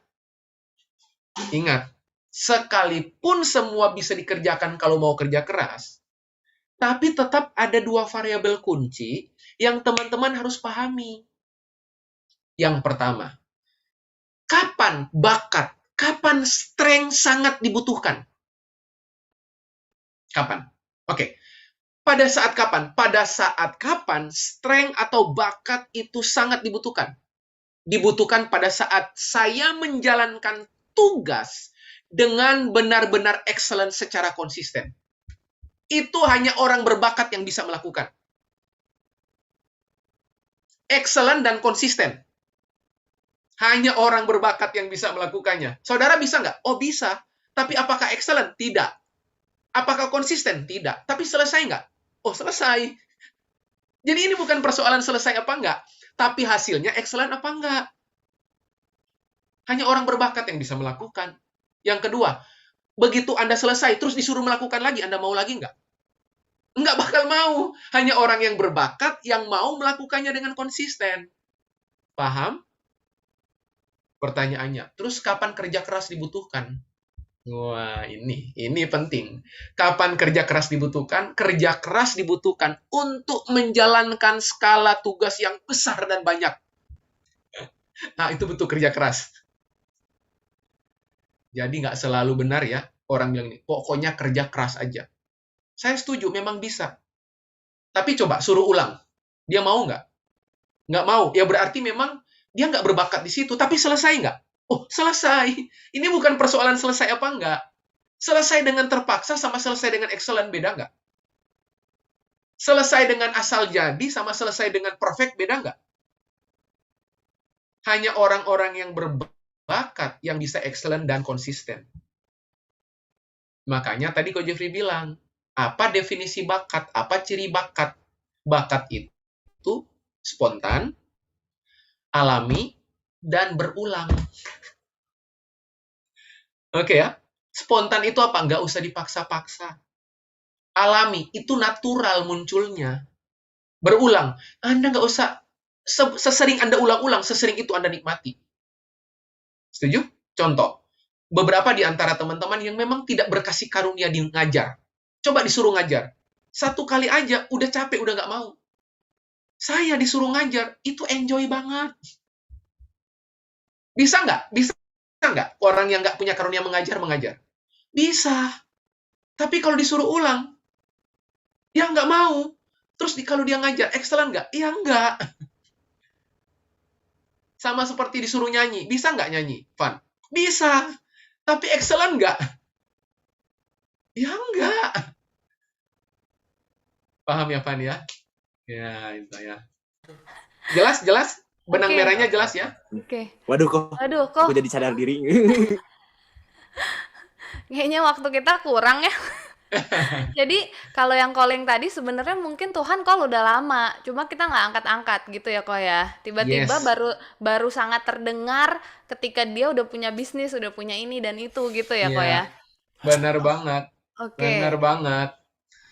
Ya. Terus kalau yang tadi Koko bilang itu benar banget kok. Mamaku sendiri dulu, mamanya sering bilangin gini, lu gimana sih semua orang makan nasi, dia bisa masa lu nggak bisa gitu. Nah, itu dia. Jadi ya itu yang tadi Koko bilang ya, Mm-mm. butuh bakat dan bisa excellent dan konsisten gitu. Dia disuruh lagi belum tentu mau gitu ya. Iya, benar. Oke. Makanya, ya, Yon, Ko Jeffrey tambahin sedikit. Makanya tidak semua orang punya bakat berminat. Gitu. Ya, karena bakat tadi mudah, lalu kemudian dia menikmati pada aktivitas-aktivitas, dia punya nikmati, dia cepat belajar, melakukan aktivitas secara mudah. Lalu menikmati sampai lupa waktu. Terus apa lagi? Minim persiapan, hasil maksimal gitu. Langsung bagus sejak awal. Ya, atau apalagi ketagihan untuk dan memunculkan kepuasan. Itu udah tanda-tanda bakat. Jadi kalau nagih ya, itu berbakat dia itu. Itu udah berbakat tuh. Nagih sampai muncul kepuasan. Nah, beda dengan minat. Kalau minat itu lebih pada konteks apa? Tertarik nggak? Suka nggak? Mau nggak? Ingin nggak? Tuh, itu bahasa-bahasa minat. Oke, saya tertarik nggak? Saya mau nggak? Saya suka nggak? Saya ingin nggak? Jadi kalau teman-teman bilang gini, Ko Jeff, saya itu suka, itu bahasa minat, bukan bahasa bakat. Ko Jeff, saya itu tertarik dengan, itu bahasa minat. Nah, begitu dia bilang dia suka, dia tertarik, kan itu banyak, kan? Banyak kan? Benar ya? Coba, teman-teman. Kalau saya tanya gini, coba tuliskan semua hal-hal yang Anda sukai, Anda tertarik, Anda inginkan, dan Anda mau. Banyak banget nggak? Tapi begitu saya pindah pada kalimat gini, oke, dari semua yang Anda sukai, Anda minati, Anda inginkan, Anda tertarik, mana yang mudah Anda lakukan? Cepat belajar, menimbulkan ketagihan, kepuasan, ya, minim persiapan, hasil maksimal, sampai lupa waktu, itu banyak yang bakal dicoret tuh. Wih, dapat gambaran? Oke, Dapat. Makanya nggak apa-apa. Kalau belum tahu bakat Anda apa, nggak apa-apa. Yang paling tahu, yang paling penting, temukan dulu minatmu apa. Anda berminat di apa? Tulis dulu semua, lalu kemudian ngebahas tentang bakat. Kalau belum ketemu bakat, nggak apa-apa. Yang paling penting minat dulu. Wah, ini yang bikin pingin segera terbang ke Korea ini yang gini-gini ya. Oke, paham ya teman-teman ya? Paham ya? paham kok.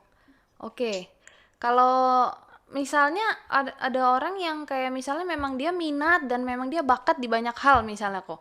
Misalnya satu minat dan bakat fotografi, dua minat dan bakat musik, satu minat dan bakat olahraga. Terus dia misalnya mendalami semuanya. Itu mungkin nggak sih kok? Tidak Sebelah mungkin Yohan ada. tuh orangnya. Oke. Tidak mungkin ada orang yang begitu banyak bakat minatnya lalu kemudian excellent di semua tempat. Pasti ada derajat. Setuju nggak? Coba dipikir-pikir, coba. Iya, tapi misalnya dibandingkan dengan orang lain, mungkin level dia lebih tinggi, tapi mungkin kalau dia membandingkan tiga ini, mungkin levelnya Nah, beda-beda. Itu good gimana? point. Pertanyaannya Ko Jeffrey, ada kerinduan untuk makin mengembangkan diri nggak? Nah, langsung, Ayo Hen. ada Henry ya. Iya, Ada Henry navigatornya ya, Hen. ini loh yang punya pertanyaan kok. Good, nggak apa-apa, bagus Katanya pertanyaannya, tadi Hen. kalau ditanya mau dikembangkan badminton mau, tapi udah terlambat umurnya gimana? Terus musik Oke. dikembangkan mau, kalau fotografi ya terus dikembangkan juga gitu. Oke. Mau dikembangkan. Pertanyaan Ko Jeffrey berikutnya. Sampai membuat kita menaruh masa depan kita di situ nggak? Nah, kalau kita bilang, "Ups, nanti dulu kok," ya berarti nggak memenuhi kriteria yang tadi. Oke, berarti kalau nggak mungkin ditaruh untuk menjadi masa depan, ya menjadi hobi aja lah ya kok ya. Nah, ingat, benar-benar hobimu itu tidak berarti itu adalah purpose-mu. Tidak selalu. Gitu. Tidak selalu. Ya. Makanya di sesi awal tadi Ko Jeffrey bilang, hidup itu dimulai dari tujuan. Kenapa? Ya karena memang manusia lapar tujuan. Makanya karena manusia lapar tujuan, berarti titik awal hidup itu mengetahui tujuan. Nah, untuk mengetahui tujuan, banyak orang titik awal pencariannya salah. Titik awal pencariannya mulai dari diri sendiri. Salah. Ini salah. Oke? Nah, itu seminar-seminar yang di luar sana. Para motivator. Salah. Tujuan penciptaan Anda, ya dilihat siapa yang menciptakan Anda. Paham ya? Makanya pencarian tujuan, titik awalnya bukan diri sendiri. Pencarian tujuan, titik awalnya itu apa? Datang dari si pencipta. Kitab Efesus 1 tadi. Nah, begitu kita temukan, Yohan dan teman-teman, makanya jadi mudah. Karena tujuan hidup itu memang menyederhanakan hidup. Kalau kita udah tahu tujuan hidup kita tahu mana yang yes, mana yang no. Benar nggak? Iya, Gitu. benar-benar. Apa dampaknya kalau kita nggak tahu mana yang yes, mana yang no? Akibatnya apa? Berarti kita nggak punya tujuan dong. Hmm. Akibatnya apa? Kita nggak kenali tujuan kita. Nah, kalau kita nggak kenali tujuan kita, ingat, tujuan itu kan selalu berdampingan dengan keputusan hidup. Orang yang tidak tahu tujuan hidupnya akan mengambil keputusan, akan memilih pilihan hidup berdasarkan apa? Situasi. Berdasarkan apa? Perasaan. Berdasarkan apa? Tekanan. Berdasarkan apa? Apa yang lagi happening sekarang. Makanya tadi ilustrasi yang boarding pass itu nggak peduli. Kalau memang saya mau ke Bali, orang datang sama saya kok, Jeff, Jakarta, capital city. Wah, nggak peduli saya. Ya, orang datang lagi Bandung. Waduh, banyak kafe. Ya, hangout di sana keren banget. Saya nggak tertarik. Orang bilang apa? Kemana? Misalnya ke Makassar. Waduh, Makassar seafoodnya enak-enak. Nggak tertarik saya. Lawang boarding pass saya itu ke Bali kok. Sekalipun pintu Makassar terbuka, pintu Jakarta terbuka. No, saya nggak akan tertarik. Gitu. Iya. Aku tercengang dengan jawabannya kok. Eh, iya, bener. Iya, gitu Itu kalau Iwan. kalau yang tadi Koko bilang itu ya, kalau misalnya orang apa bingung dengan tujuannya, jadinya dia terpaksa udah lakukan apa aja lah kerjaan yang ada gitu ya. Iya, Karena dia iya, oke. gitu. Nah, terus untuk minat dan bakat yang untuk minat atau kesukaan yang bukan bakat, apakah perlu dilupakan? Sebelum kita melupakannya, ya, kita mesti mengkalibrasi. Kita mesti memvalidasi. Coba validasi, coba. Oke ya. Contoh, kita mau terbang, perlu divalidasi nggak tiket kita? Nah, itu. Sekalipun kita udah tahu tujuannya, kita mesti validasi nggak?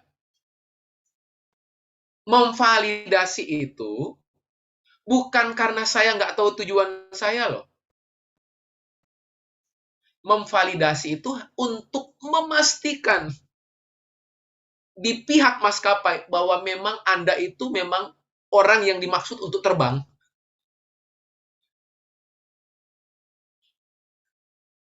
Paham? Nah, kalau kemudian itu divalidasi, berarti kan saya udah check-in kan? Berarti saya udah yakin. Jadi bagi pihak maskapai itu memastikan bahwa memang Anda orangnya. Tapi bagi saya, berarti saya udah yakin saya mau terbang. Coba, sekalipun saya udah beli tiket, saya udah tahu tujuan saya, tapi kalau saya nggak ke counter check-in, saya terbang nggak? Nangkap ilustrasi itu? Oke. Walaupun kita udah tahu tujuan kita, tetap harus validasi untuk benar-benar yakin gitu ya, kok ya. Iya. Dan mau melupakan juga Sekalipun, validasi juga. iya, sekalipun kita udah tahu tujuannya, tapi kan kita belum punya boarding pass. Dan ingat, setelah punya boarding pass, emang langsung terbang? Ada waiting room. Sama, kalau kisah Alkitab, lihat, Daud setelah diurapi jadi raja, emang langsung masuk istana? Dia menunggu 13 tahun lamanya dibentuk. Yusuf setelah dapat mimpi, emang langsung jadi masuk di istana Mesir? Tidak, dia menunggu. Abraham setelah dapat nubuatan bahwa dia akan punya anak, langsung gitu dia punya anak? Tidak, dia nunggu 25 tahun. Jadi ingat, waiting room itu bukan penundaan. Waiting room itu persiapan.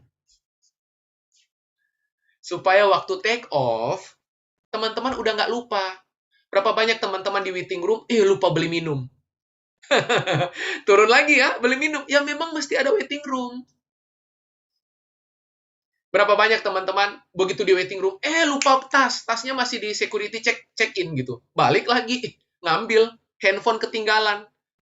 Jadi kalau ada waiting room, supaya Anda dapat kemuliaan yang lebih besar. Amin. Supaya teman-teman itu bisa apa? Bisa terbang dalam kondisi siap. Makanya, lihat, orang yang nggak cinta proses, banyak protes.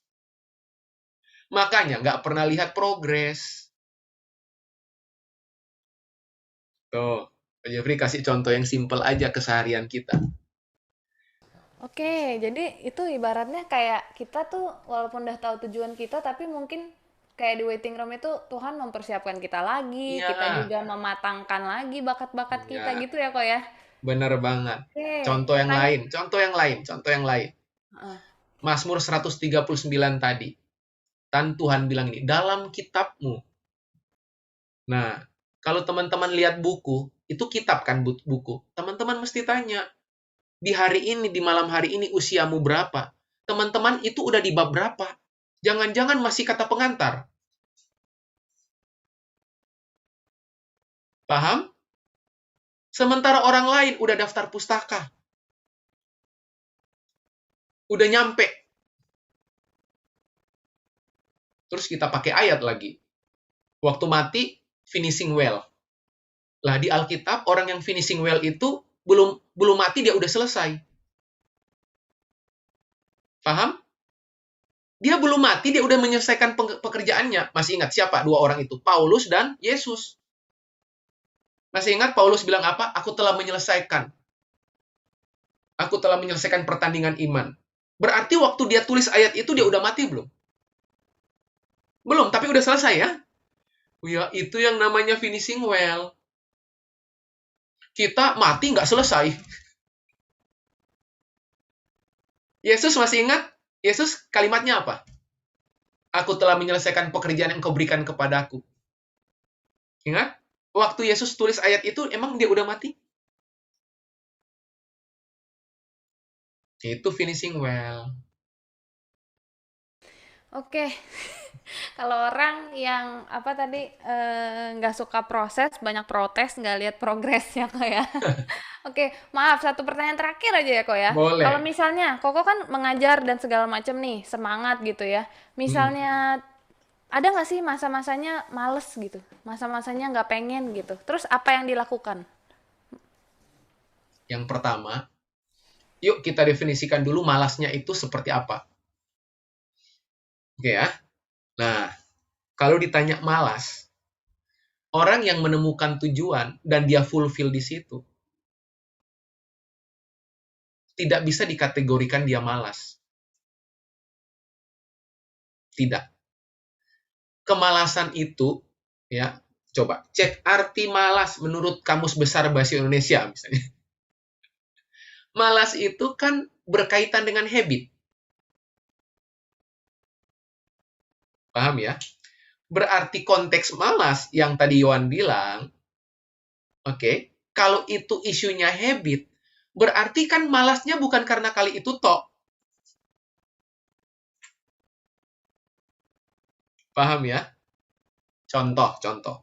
Saya suka makan ramen misalnya gitu ya. Ramen itu Korea ya? Bukan ya? Korea ya? Wah, lumayan ya saya ya. Saya suka makan ramen gitu.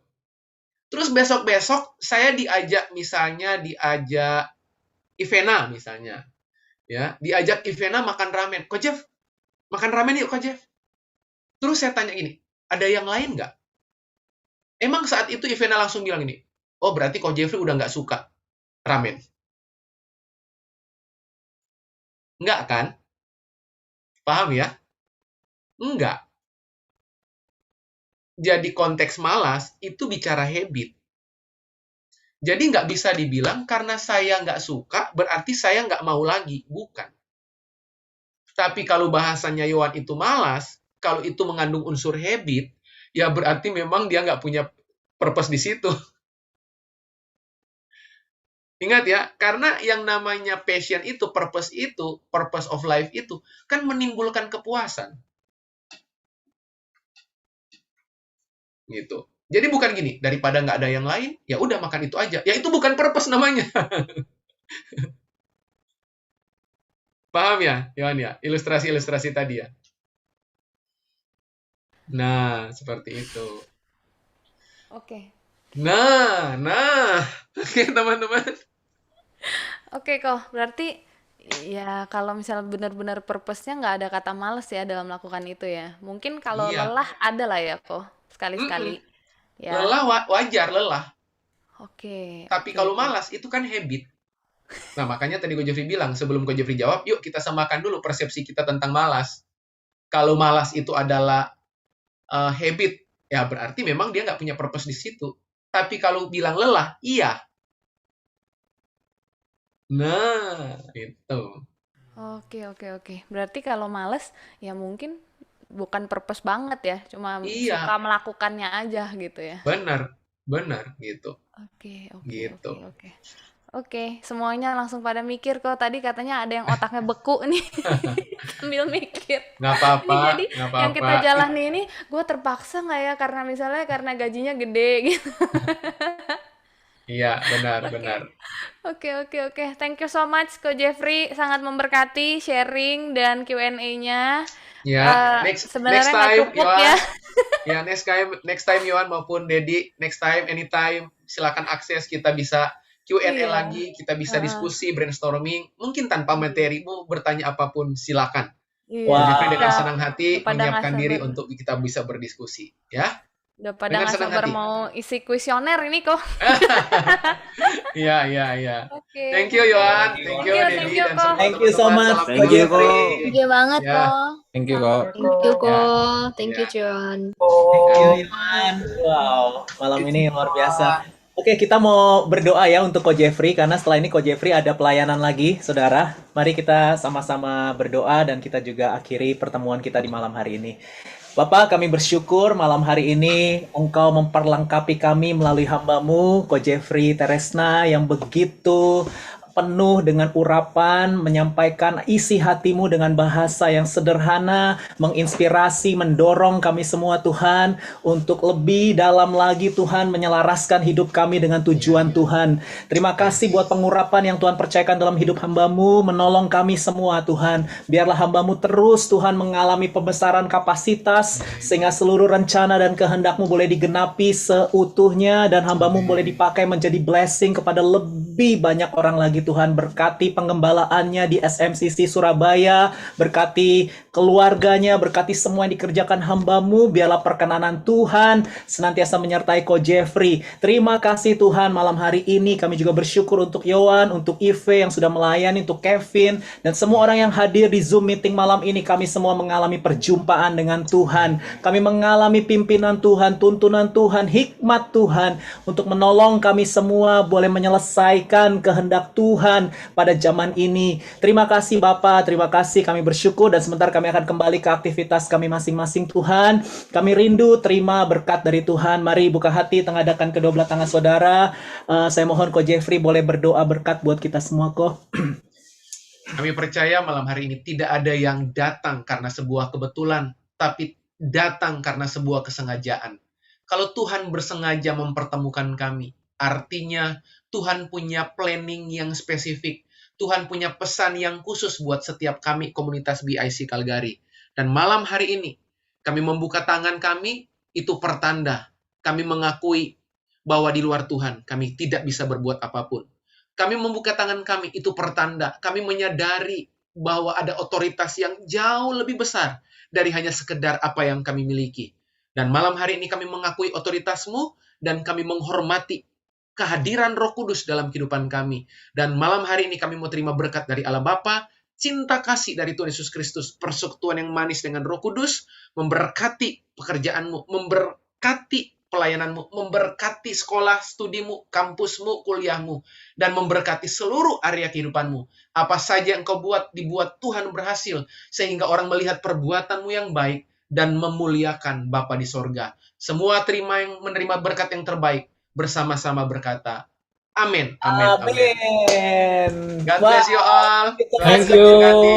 Thank you. Ya. Thank you Ko. Thank you. Thank you semuanya. Thank you. Thank you. you ya. Ya, anytime. Semoga kita bisa ketemu lagi ya. Siap Dad, kok. thank you. Wah, pasti Ya, kok. ya, thank you Dad buat kesempatan mulai Thank sharing you ya. Coach Jeffrey. Ya, hostnya juga Yohan, ya Thank Henry you, dan Ko. semuanya. Ya, bye. Ya, Bye-bye, bye Ko. semuanya. Saya God pamit ya, bless. teman-teman. Oh, See you. thank you ya, Ko. God Ya, bless. dadah, bye. Wow, wow, wow, wow. Oh, keren ya. Humble banget orangnya kok. Humble ya. Iya, luar biasa. Evan jadi profesor nih jadinya. Teman di sini apa lo yang kalau misalnya kurang persiapan tapi hasil maksimal? Apa dong? Masak. Coba. Ada Oh, nggak tuh? istri saya kayak gitu. Masak tuh jago banget. Ya, persiapan kurang hasil Kurang maksimal. persiapan hasil maksimal. Excellent. Masak bakso. buat Ko Dedi. Buat yang lain Aicha, so sweet. Kalau aku gimana, Kak? Main drum. Oh, Iya, Hani main drum. Jual ginseng. Buset. Coba audisi lagi tahun depan Hani katanya. Tapi Ko Jeff humble banget kok, nggak nyangka aku. Iya. Iya, aku juga nggak nyangka sih. Aku baru Gimana? baru pertama kali juga ini. Oh gitu kok. Kira aku kok udah. Kayak logatnya kayak Sunda ya. Iya kayak orang Sunda. Tadi hampir diajak ngomong Sunda. Dia bukan Kebilang orang kayak Surabaya. Sunda. Dia bukan orang Surabaya. tapi bisa tok gitu ya? Cuman Karena sekali. kan kepala di Surabaya kan. Wow, Tapi wow. kenceng logatnya ngomongnya. logatnya bukan Surabaya sih. Wow sih, wow. Dengan profil dia yang kayak gitu, aku nggak nyangka sih orangnya kayak gitu. Wow. Ya, dan dia terkenal diundang di mana-mana itu khotbahnya. Wow, wow, wow. Aku